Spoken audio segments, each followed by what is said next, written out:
How do you define reality?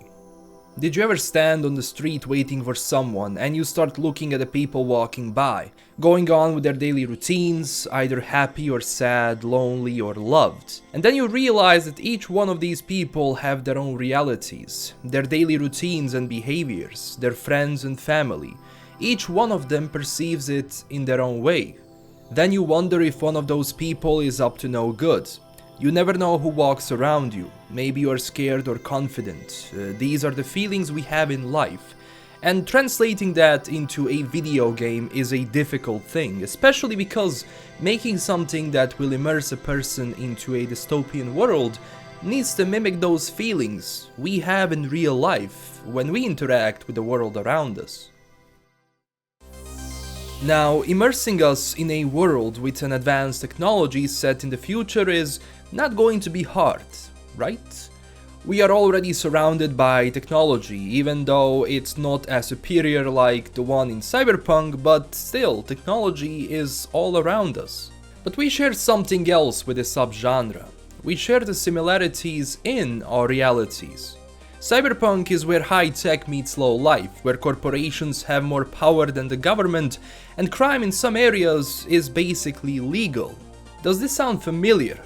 Our world is also going into chaos. Technology is already a part of our daily lives. We use it for everything, and this sense of connection with Cyberpunk is definitely in favor of CD Projekt RED.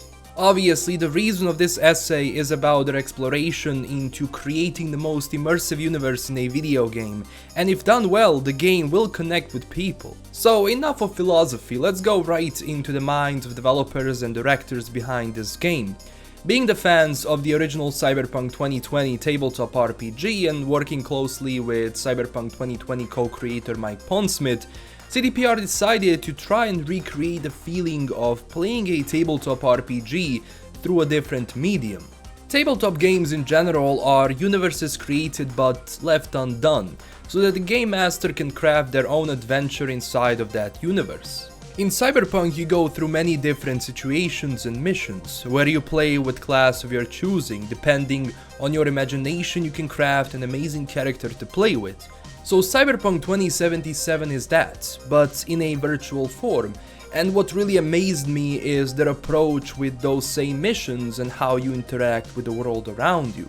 The small details in a game can give you that sense of immersion, like people stopping during the red light and started walking when light goes green. Other video games right now are also trying to mimic the real life as much as possible. Red Dead Redemption 2 is one of those immersive games. It's full of little mimics and details that give you that sense of actually being there. For example, drinking coffee and walking through the camp gives you that feeling. And freedom during missions is also important because remember, every action has a consequence and what you do will impact your future, just like in real life. Another element for good immersion, then you become aware, you think before making any further steps. You think about the things you're trying to say because if you say something wrong, there goes your head.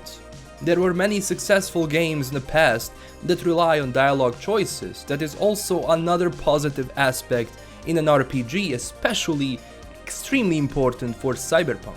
Other thing is a sense of freedom, that you can go anywhere you want and roam the world, find a new interesting place or even face danger. As you walk through the streets of Night City, you will be approached by various characters. You will always be in this constant danger of being attacked, and that is something that you also have to experience in real life.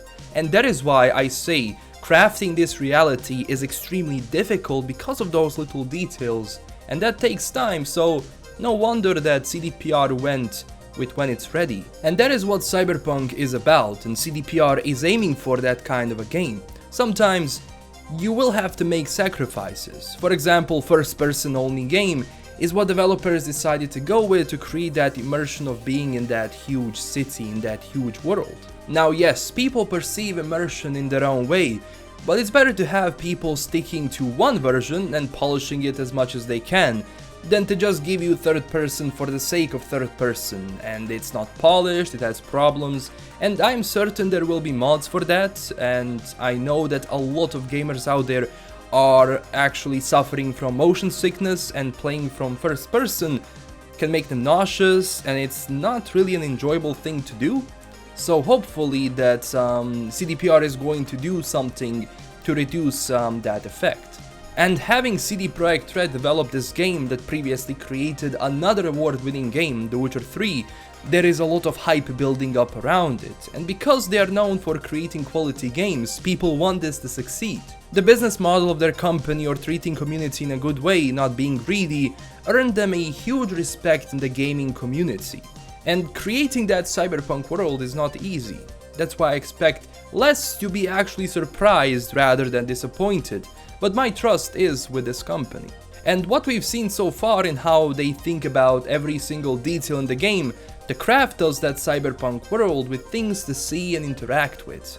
And not much is left until E3 comes, where we expect to see an update to what is going on with the game and hopefully a release date. But hey, that is everything we have so far. Thank you for watching. I know this was a short essay, but I still wanted to talk about just crafting this world because it's not easy, especially with the amount of choices and everything that the tabletop RPG brings to the table if you want to change it into an actual video game. Don't forget to smash that like and subscribe button for more Cyberpunk news, and tell me down below, are you excited about this game and what is the thing you are mostly looking forward to, and also join our amazing community on Discord and Twitter. LKM signing out, and stay classy everyone. Also, this video is dedicated to my friend who sadly passed away a couple of days ago. He was a subscriber and he actually really enjoyed Cyberpunk, and this video is for you, man.